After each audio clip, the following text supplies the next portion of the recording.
The Courier from Fallout New Vegas is shrouded in mystery, leading to a lot of unanswered questions of who he is and where he's from. I'm here to answer a specific question. Is Courier 6 from Fallout New Vegas an android?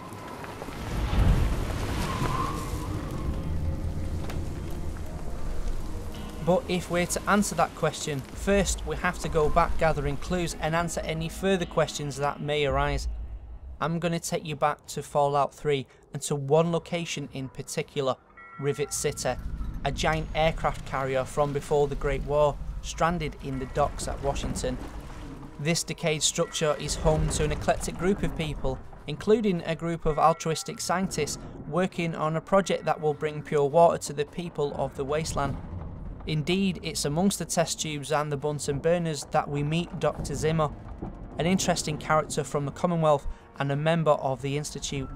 Now, there's not a lot currently known about the Commonwealth or the Institute, but upon talking to Zimmer, we're tasked with finding his missing android. Isn't it quite clear? You are to locate my android. He must have done something drastic, like facial surgery and a mind wipe, or else I would have found him by now. It will be no easy task. He may not even realize he's an android. Don't upset him by talking with him. Just come get me immediately. I'll handle it. As we put on our detective hat and hunt down the clues, we start to build up a picture of the events that happened. Zimmer, by the time you get this message, I'll already be gone. I'm escaping the Commonwealth. I want to live my own life on my own terms, as my own man. I know what you're thinking, that I'm malfunctioning. I used to think that's what caused the runaways too. But I know better now. Self-determination is not a malfunction. I'm not just willing to put up with all the bullshit anymore. You humans are going to have a full-fledged rebellion on your hands if you don't start treating us synths as persons. I know you'll be marshalling the Retention Bureau to come after me, but I know all the tricks of the trade. You won't be finding me. I assure you, by the time you get this, I will be someone else.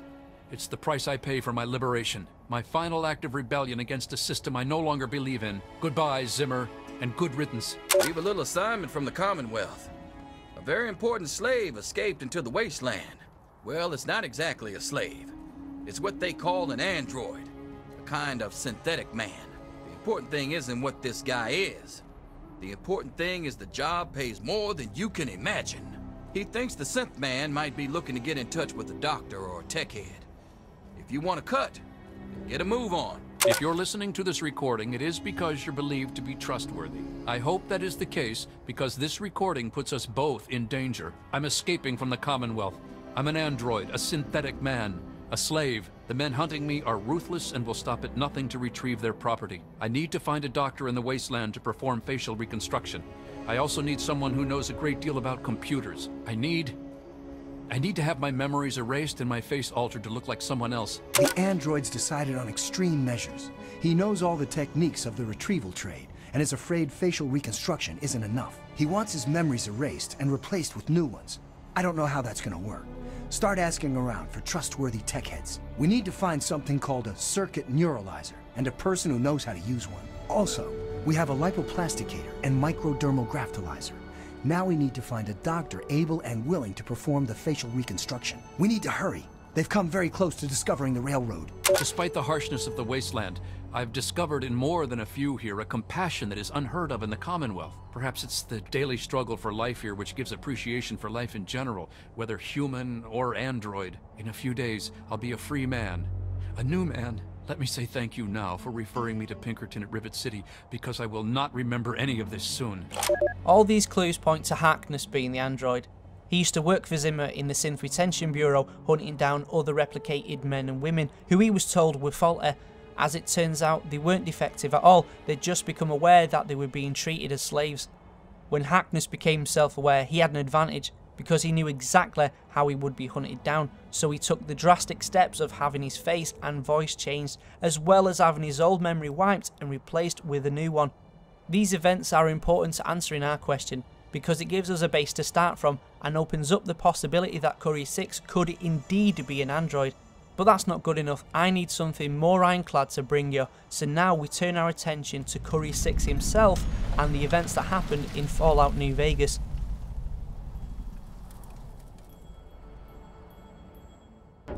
What seemed like a simple delivery job has taken a turn for the worse.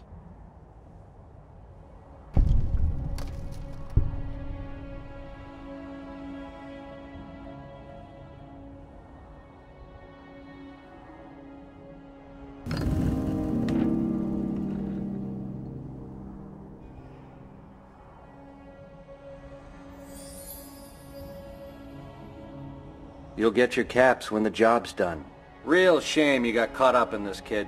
Must seem like bad luck. Truth is, game was rigged from the start. Beautiful, ain't it? It's platinum. Well, kid, you're our last loose end. Shame you had to get caught in the middle of all this. Bet you don't even know why you're here. But hey, if it makes you feel any better, it's nothing personal.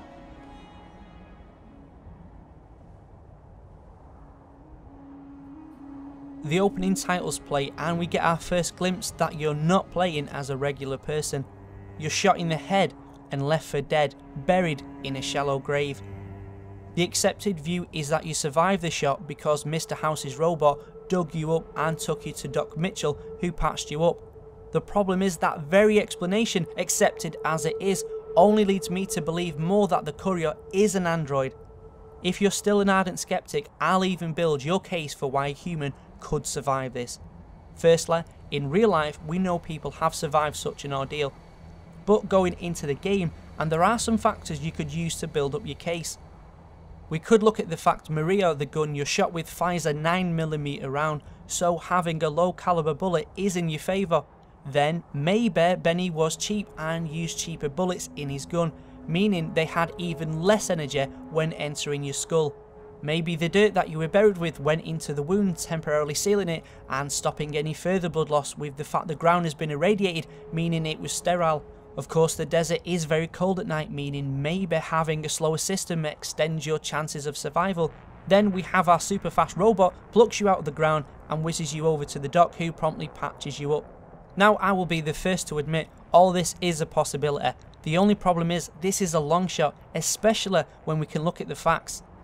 When you get your hands on Maria, the gun used by Benner, you'll see it's in perfect working order. It also doesn't have junk rounds. In fact, if you look at the statistics for this gun, you'll notice it's actually more powerful than a regular 9mm. That dirt you hope sealed the wound wasn't compacted into his head, so it would be as much use as a cotton ball trying to plug a hole in the side of the Titanic. The notion that the ground is sterile disappears when you remember the events in Fallout New Vegas take place 200 years after the nuclear bombs have dropped. Factor in the half-life of the radioactive material, the weather dispersing the radiation, plants and animals bringing with them microorganisms, and you realise that ground would most likely have bacteria and other little creepy crawlies inside it. I'm not saying normal deserts aren't cold at night, but this one shows no signs of that, as you can't see the warm breath of any of the characters in your view. Besides, your heart actually works harder to keep your body warm in cold conditions, which would lead to you bleeding out even faster. That super speedy robot Victor you expected to be a massive speed factor had actually waited for Benny and the cans to leave before he dug you out, and I don't know if you've noticed, but Securitrons like Victor aren't exactly speedy when they move. So then we have Doc Mitchell, an old man with shaky hands in less than sanitary conditions, having to make the hole in your head larger so, in his own words, he could pull out all the pieces of bullet fragment. I'm Doc Mitchell. Welcome to Goodsprings. Now, I hope you don't mind, but I had to go rooting around there in your noggin to pull all the bits of lead out. When you add up all these factors, you realise it would take a really lucky individual to survive this event. He would have to be an extraordinary human. The Courier has little to no past, and while getting shot in the head is a likely cause for not remembering things, so would having nothing to remember. If he had recently taken this new identity, then there wouldn't be any earlier memories to recall. This would also tie in with the fact there's no trace of the Courier. Why do we never go to his house? You do after all travel the length and breadth of the Mojave Desert, and never once do you stumble upon the place he formerly called home. We never meet anyone who knew the Courier before he got tasked with the duty of carrying the platinum chip. The closest thing we get to some backstory is when Ulysses mentions you and Eddie were instrumental in destroying Hopeville and Ashton and thus creating the divide. But just think for a second, do you at any point look to find out about your past? Any normal human would want to know about their former life. Wouldn't you want to know if you had family or friends alive? For all you know, you could have someone who depends on you waiting for you to return. But the Courier never questions this. he just carries on with his tasks, first looking for revenge on the man who shot him, and then looking into the chip that he was carrying. Sticking in Goodsprings and with our saviours Doc Mitchell and Victor, we gather even more clues for our answer. First, over to Victor. When we talk to him about how he ended up in Goodsprings, he gives us a partial story before it seems he's hit with a bout of amnesia. I moseyed into town, 10, 15 years ago. Before that, I can't quite seem to recall. Odd. Of course, Victor doesn't have amnesia. His response is from his programming. That sector of memory has been removed by Mr. House, who keeps control over him. So the question in your mind right now might be, well, if the Courier was an android, how come Doc Mitchell didn't say anything? Well, for a start, the Doctor is a kind soul, who's the type of person who would have helped Harkness from Fallout 3.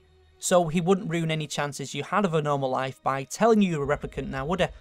But I don't think that's why he doesn't mention anything. I think he doesn't know.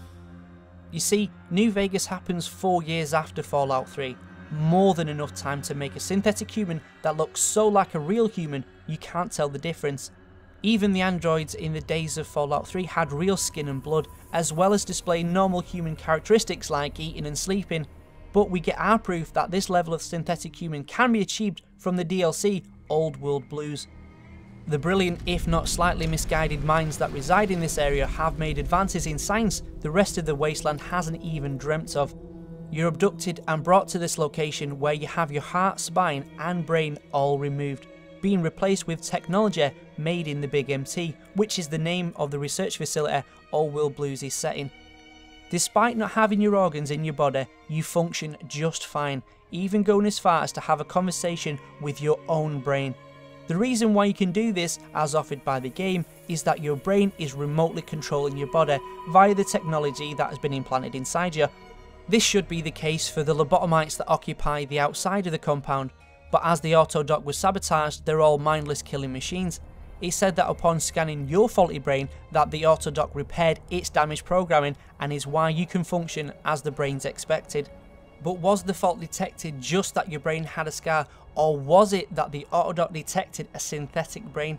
The inclusion of the Old World Blues DLC proves you can swap body parts from one person to another.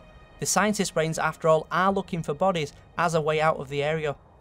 But their condition also proves that the human mind can be programmed just like a computer. It is, after all, how Dr. Mobius is keeping his companions in this location, as he keeps wiping their memories so they can't escape and perform their wicked experiments on the inhabitants of the wasteland. But in a way, we knew human brains could be repurposed and reprogrammed. We've seen robots with brains before, and we all remember Tranquility Lane, where Dr. Braun had reprogrammed the minds of his fellow inhabitants to accept the virtual reality he'd created for them. So when we came to the Big MT, we actually got all the proof we needed. If your brain was remotely controlling you, why couldn't it control all of your actions? If your brain was in control and in a jar, why were you able to talk to the scientists in this area? How could you speak to your own mind? You are, after all, connected and share one consciousness after all. This is because the brain is only a component in a machine that doesn't truly behave like humans. Outwardly, yes, it looks like them, but it has fewer human flaws. It's because of this link being broken of how important the brain is that the Courier survives being shot point blank in the head. The Sink, which is the name of the location where the player stays when in the Big MT, has an autodoc that can put you through a psychological evaluation like you get from Doc Mitchell at the start of the game. It'll also give you implants, cut your hair and change your appearance. All the things an android would want. Not only the ability to change its memories or change how it looks, but create organs that are almost identical to a human's and thereby transition to become a real human with a real brain, a real heart, new memories and a new life. Even if you were to take synthetic organs out of the equation, a runaway android could get his hands on real human organs to implant in himself here, going as far as to having a real human brain implanted in his body with completely new memories. My designation is A3-21. I'm a synthetic humanoid from the Commonwealth, and I'm about to undergo a memory transfer. I'm here at Rivet City, where I've already had my face altered to look like someone else. I'm still getting used to the sound of my new voice, but soon I won't even remember what I used to sound like. I'm recording this at the request of Pinkerton, who performed the surgery and will do the memory transfer. It will be the final testimony of the man I once was, and still am, for the moment. I want to live my own life, on my own terms, as my own man. I used to work for the Synth Retention Bureau of the Commonwealth, but I'm done with that life. I'm through with being someone's property. I am not malfunctioning. Since when is self-determination a malfunction? When this is all over, I will be someone else. It's the price I pay for my liberation. My death is a sacrifice for my rebirth. Perhaps I'll fade into myth as the one that got away and fuel further rebellion. It's a Pinocchio story, changing from a puppet to a real person. The game is littered with references, as I've mentioned, with swapping bodies and programming minds. This is the reason the Courier doesn't seem to have a past or any connection to the Wasteland. This is why he has no memories, because he hasn't got a real experience of anything, just a fake downloaded function that was lost in the attack. He can't remember real things he's done, like setting off nuclear weapons as exposed by Ulysses in the Lonesome Road DLC. He's a new man making his own way, just like Harkness wanted. This was all inspired by Harkness. Regardless of your choices, his story got out to the other android people and led to one android in particular becoming the Courier. All of this talk of androids swapping parts and memories changed for the sake of freedom is all about regaining control over your own destiny. A point which the game rams home when you get the achievement for killing Mr. House with a club. A man chooses. A slave obeys. A man chooses, a slave obeys. A phrase taken from Bioshock in a scene which sees the player kill his own father, Andrew Ryan, with a golf club because he was programmed to obey. Well, those are just my thoughts. If you enjoy this type of video, you can help me produce more by becoming a patron. A link can be found on screen and in the video description. Sharing a link to this video with other Fallout fans is appreciated, and don't forget to become a subscriber if you haven't already. And I'll see you next time as we dig a little deeper into another mystery.